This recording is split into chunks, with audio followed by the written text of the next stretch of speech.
For most of human history, people have believed in some kind of spiritual realm that exists alongside the world as we know it. Right, and the biblical authors are no exception. Yeah, for them, the spiritual realm is a different kind of realm than ours.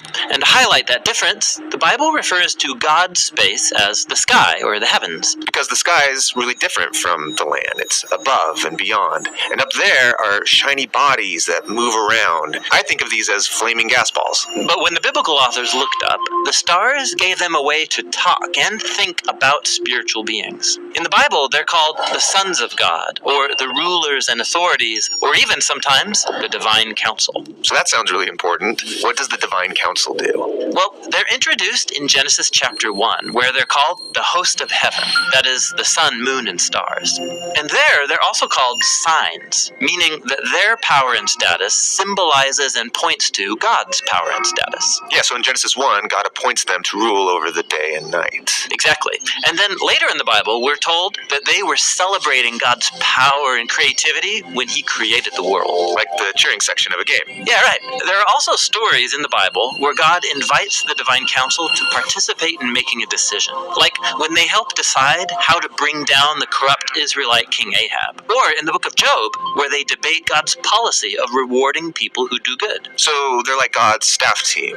But why does God need a team? If he's powerful enough to create the whole universe, he could surely rule it without any help. Well, he doesn't need them. But apparently, the God of the Bible wants to share authority with others. Oh, right. God shares his rule with human partners on Earth. And so, in the same way, there's a parallel story of God sharing his authority to rule with spiritual partners. Yes, that is, until it all falls apart in a twin rebellion. So you have humans who want to rule on Earth on their own terms. So they start building their own nation using their own definitions of good and evil. Yeah, the famous story of the building of Babylon. But check this out. When biblical authors like Moses or Isaiah looked back at the origins of Babylon, they saw more than just a human rebellion, but also a spiritual rebellion. What was this spiritual rebellion? Well, there were members of the divine council who, like the humans, didn't want to represent God's authority anymore. They wanted to be God, and they rebelled. And so these created beings deceived humans into worshiping them instead of the Creator. And so Babylon becomes the biblical image for the combined human and spiritual rebellion. And so God scatters the people from Babylon into different nations. And in the book of Deuteronomy, Moses says, this is when God also scattered the rebels of the divine council with them. So the nations are handed over to spiritual rulers. Yes, and this is why when the biblical prophets look out at the violent empires of their day, they see two dimensions to all the chaos and injustice. Human rebels who are being corrupted by the worship of spiritual rebels, the idol gods of money, sex, and military power. Yeah, when humans give their allegiance to these powers, it leads to a world like ours. Right, and the best example of this is the story of the Exodus, where we're told that the Egyptian genocide of the Israelites was inspired by Pharaoh and by the gods of Egypt. That's really intense. But it's not the end of the story. When God rescued the Israelites from Egypt and its gods, he invited them to become his covenant partners and learn a different way of ruling the world. And they agree to it, but in the end they don't honor the partnership. They give their allegiance to other gods. And so this leads to their exile in Babylon, where they become slaves once again to a foreign nation and their spiritual rulers, awaiting a new exodus into freedom.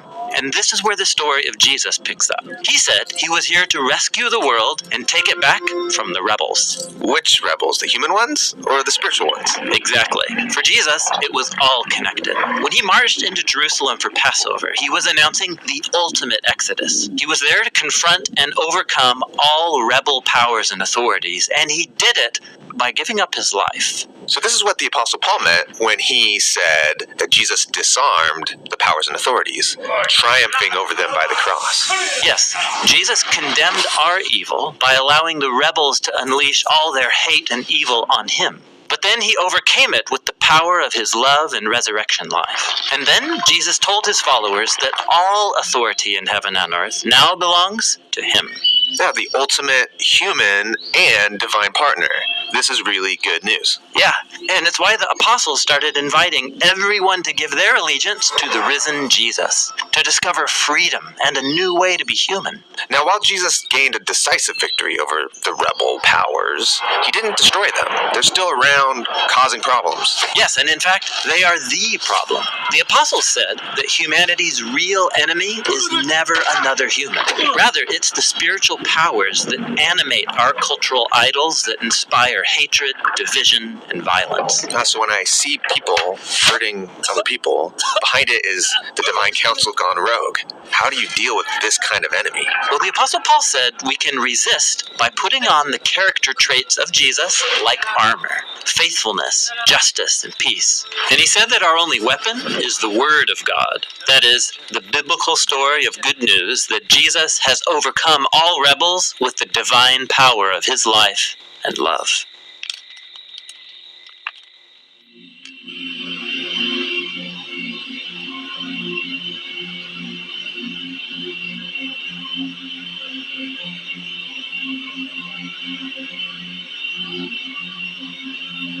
You just watched a video on the Divine Council. Now, there are more spiritual beings in the heavenly realm along with the divine council. They're called angels and cherubim, and that's what we're going to look at next.